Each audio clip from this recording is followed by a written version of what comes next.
Shalom pendengar yang dikasihi dan mengasihi Tuhan Yesus Kristus.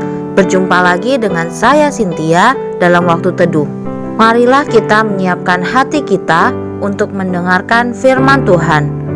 Kiranya hikmat dari Allah Bapa yang memampukan kita untuk mengerti firman dan melakukannya dalam kehidupan sehari-hari kita.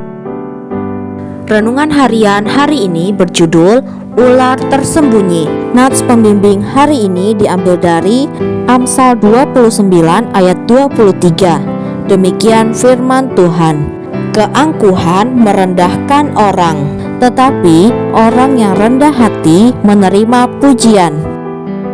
Bacaan Alkitab hari ini diambil dari 2 Raja-Raja 20 ayat 12 sampai 21. Demikian firman Tuhan. Pada waktu itu, Merodak Baladan bin Baladan, Raja Babel, menyuruh orang membawa surat dan pemberian kepada Hizkia, sebab telah didengarnya bahwa Hizkia sakit tadinya. Hizkia bersukacita atas kedatangan mereka, lalu diperlihatkannyalah kepada mereka segenap gedung harta bendanya, emas dan perak, rempah-rempah dan minyak yang berharga, gedung persenjataannya, dan segala yang terdapat dalam perbendaharaannya. Tidak ada barang yang tidak diperlihatkan Hizkia kepada mereka di istananya dan di seluruh daerah kekuasaannya. Kemudian datanglah Nabi Yesaya kepada Raja Hizkia dan bertanya kepadanya, "Apakah yang telah dikatakan orang-orang ini? Dan dari manakah mereka datang?" Jawab Hizkia, "Mereka datang dari negeri yang jauh, dari Babel." Lalu tanyanya lagi, "Apakah yang telah dilihat mereka di istanamu?"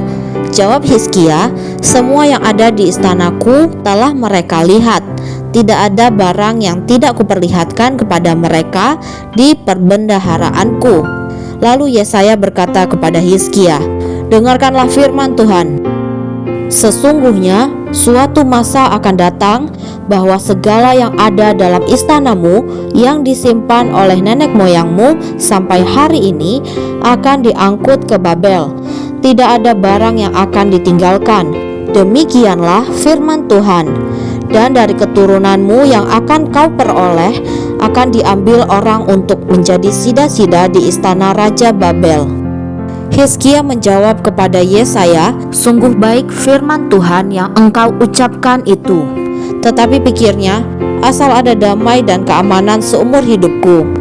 Selebihnya dari riwayat Hizkia, segala kepahlawanannya dan bagaimana ia membuat kolam dan saluran air dan mengalirkan air ke dalam kota, bukankah semuanya itu tertulis dalam kitab sejarah Raja-Raja Yehuda? Kemudian Hizkia mendapat perhentian bersama-sama dengan nenek moyangnya. Maka Manasye anaknya menjadi raja menggantikan dia. Ketika saya masih kecil, keluarga kami tinggal di daerah pertanian. Pada suatu musim semi, kami berhasil membunuh 13 ekor ular derik dalam waktu singkat. Membunuh ular berbisa adalah suatu hal yang mudah jika Anda tahu tempat ia berada dan sejauh mana jangkauan serangannya. Karena itulah saya dan saudara-saudara saya tidak pernah merasa khawatir dengan ular-ular yang dapat kami lihat. Akan tetapi, kami akan sangat khawatir kalau menginjak ular berbisa yang kehadirannya tidak terlihat oleh kami.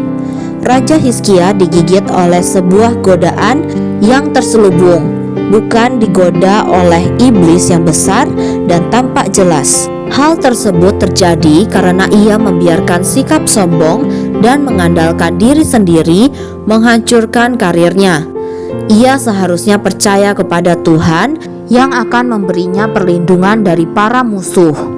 Akan tetapi, ia malah mencari perlindungan melalui suatu persekutuan dengan bangsa yang menyembah berhala.